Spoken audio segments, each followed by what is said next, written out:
I'm Al Cena. I did 2 tours of duty in Vietnam. This is a story about my first tour. I arrived in Vietnam in March of 1970. It would take about 2 weeks to get to my final destination, and that destination would be Pleiku, Camp Holloway, and I would be assigned to the 189th Assault Helicopter Company, Ghostriders. The first sergeant told me to report to 1st Platoon, Silver Flight. I was going to be a door gunner. Heck, I was only 19 and I sure didn't know what a door gunner was, but I would find out. This is Warrant Officer Dowd sitting in 492. This right here is beautiful downtown Pleiku City. I'm on the left, and the guy on the right with the hat on is Sergeant Taggart. The guy in the back with the glasses, that's Richard C. Price. He's my crew chief, and he would teach me the ropes. I don't think I was a happy camper having to put these flares up. Rank has its privileges. Somebody had to do it. The hooch maids would shine her boots and wash her clothes. I think the one looking at us, I think her name was Tom. After about a month of flying, I was starting to get the hang of things, and by then you've pretty much figured out that it's not much fun getting shot at. Most of the time we supported the 5th Special Forces Group up in their tri-border area. They had their little camps spread out all over the place up there. Places like Doc Peck, Doc Siang, Doc To, Ben Het. It was an extremely dangerous place to fly, and when you flew for the Special Forces, you was probably going to get shot at.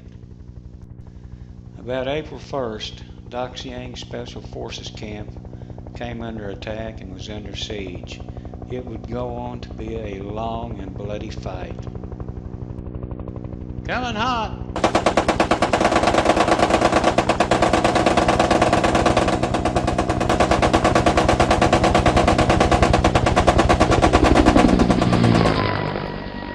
That's just recorded sound, but it might kind of give you an idea of what it was like in the chopper there when the crew chief and the door gunner were working out for their 60s.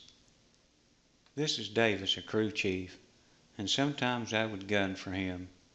About 1 or 2 days after this picture was taken, we were shot down at Doc Siang, LZ Kangaroo, and Davis was severely wounded. In this picture, you'll see a big old hole down there on the floorboard. That's where a 51 cal came up through and splattered shrapnel all through the chopper and also all through Davis. I pulled Davis out of the well. I thought he was dead, but he was just unconscious. I was afraid we would go down in a big ball of fire. JP4 was just all over. We were soaked. Gary Hall, the AC, did one hell of a flying job trying to find us a place to crash. We finally went down and were rescued. Davis survived and was sent to Japan to heal up. The good Lord sure looked after us that day. This is Beck. He's half baboon and rock ape. He belonged to a Sergeant Sorrells down in the motor pool. He only had one eye and he was just meaner than a rattlesnake. If he wasn't careful, he'd jump down there and bite an ear off. They had to keep him chained up. This is a 361st Area Weapons Company Snake, Cobra. I did my second tour in the 361st Area Weapons Company right there at Camp Holloway.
During about the last week of April, when Doc's Yang was starting to wind down, we started getting an influx of choppers from all over.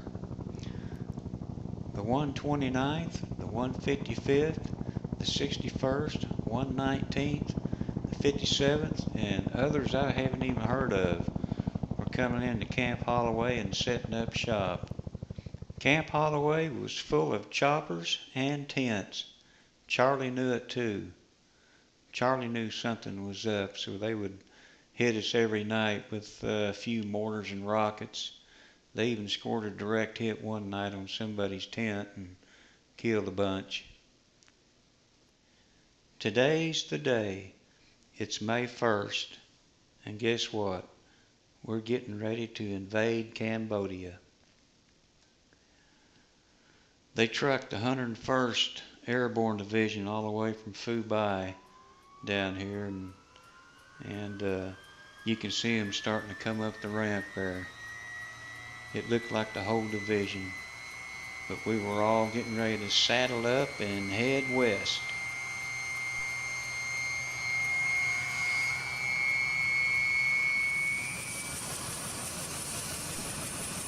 We would stop at LZ X-Ray and make final preparations and get everything coordinated, and then it was off to Cambodia.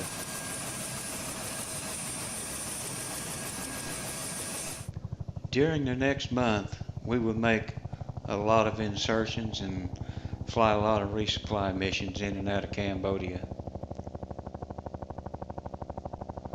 On May 7th, on a resupply mission inside Cambodia, Charlie shot us up pretty good, and I went down for my second time. This picture's kind of dark and it's hard to see, but if you'll look in the center up the top real close, you'll see a whole bunch of holes up there. But the actual round that took us out was to the left there, where that transmission cover is missing. A round just missed my head by about a 1/4 inch and went into the transmission. We managed to make it back to the border before we went down. It wouldn't be too long after our Cambodian adventure that Prize would finish his tour of Vietnam and go back home to the world, and I would become crew chief of 492. This guy right here is Bud Rockwell. We all called him Rock, and he was my brand new door gunner. Rock was a grunt that came over from the 52nd Battalion there. Anyway, he was from Boston and just a really great guy. I taught him the ropes just like Prize taught me when I was a door gunner. Guess what, Charlie? We're coming for you.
This is a fire base. I can't remember the name of it.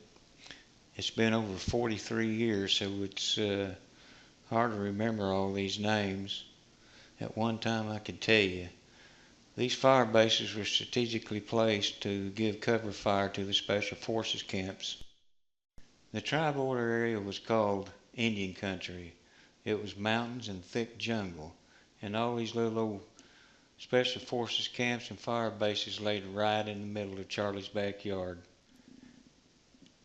Every 100 hours our aircraft would have to go to maintenance to be checked out, and we might be down for 2 or 3 days. During that time we would usually crew another aircraft. This particular day I was crewing the old Warbird. We flew up to one of those Special Forces camps. As you can see, these camps were well fortified.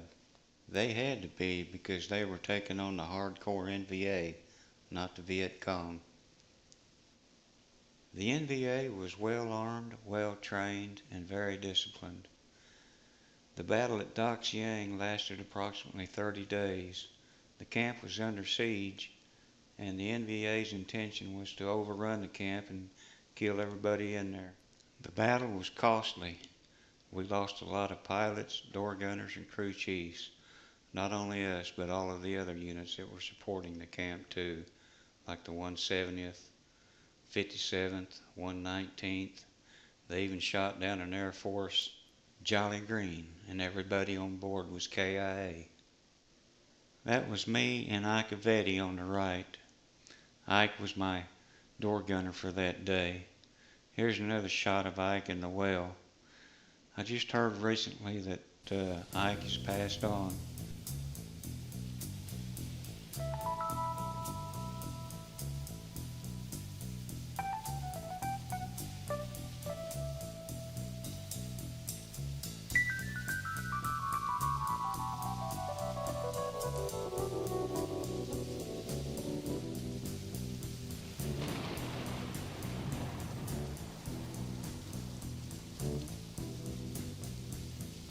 Riders on the storm, riders on the storm. Into this house we're born, into this world we're thrown. Like a dog without a bone, an actor out alone. Riders on the storm, there's a killer on the road. His brain is squirming like a toad. Take a long holiday, let your children play. If you give this man a ride, sweet family will die. Killer on the road, yeah.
On May 10th, all the companies of the 52nd Battalion had to show up for formation up there at battalion headquarters. A general was flying in to give a few of us some medals. That's me on the end, and that's General George Putnam. He came all the way up from Saigon to pin a medal on a few of us. This was for action on April 4th at Docks Yang. Everybody's aircraft was full of holes that day. That's Vega on the right. He's a door gunner. And we're at Dock Toe on standby. Occasionally we would have to go back the 170th up. They flew most of the FOB missions up in the tri-border area, and occasionally they would call on us to back them up or help them out. So we're on standby and just kind of waiting. One of the 170th birds was pulling people around on strings. If you wanted to, you can have a little fun there. I didn't, but some of them did.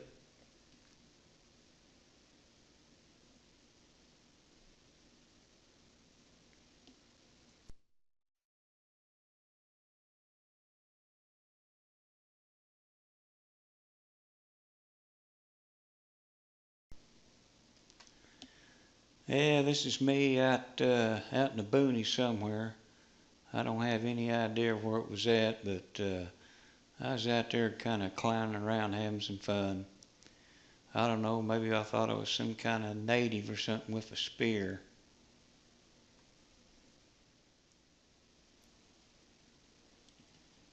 These guys are yards trained by the Special Forces. They were tenacious fighters and they were feared by the NVA. These guys were terrific. This is Rock and his tape recorder. We used to listen to this thing all the time.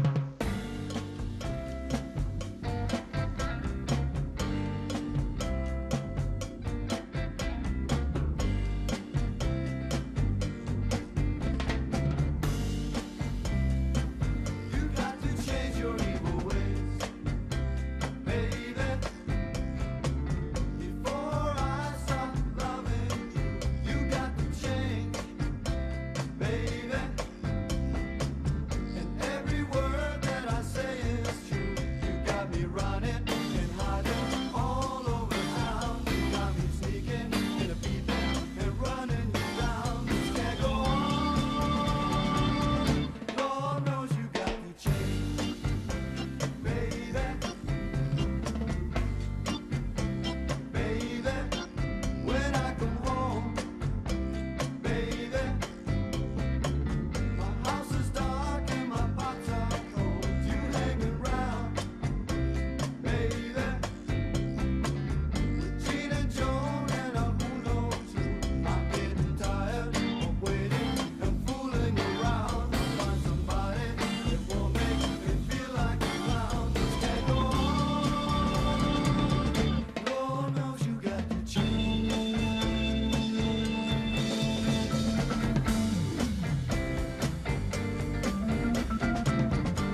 Rock and I decided it was time to take an R&R. So we loaded up in the back of this deuce and a half and headed over to Pleiku Air Base. We were as happy as two kids in a candy store. We couldn't wait to get out of the war for a while. Bangkok, here we come. Not long after R&R, it would be time for Rock to go back home.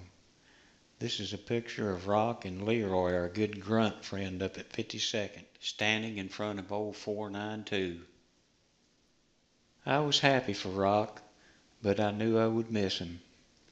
He was my best friend, and he was one hell of a door gunner. This was probably one of the last times I sat in old 492. 492 was a great old warbird. I went down 3 times, but every time I went down, I was in a different aircraft. 492 never failed us. She brought us home safe every time. It wouldn't be long until the Ghostriders were deactivated, and I would move on to the 170th Assault Helicopter Company up in Khartoum. That's Rick Hill on the left. He was a door gunner in the 170th, and he was a really good friend. The 170th was in the process of shutting down too, so I wouldn't be there too long. In fact, I was one of the very last 20 guys to leave. Life in a combat unit was stressful and at times terrifying. I lost a lot of friends. But I'll tell you one thing, it was an honor to serve with some of the bravest men in the world, the Ghostriders. After the Vietnam War, 492 was sent to Wichita, Kansas. She was converted to a medevac chopper. She served there for years. She eventually went on and served in Iraq.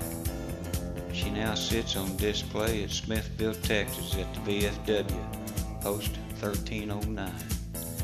And after 43 years, I finally got to put my hands on her again.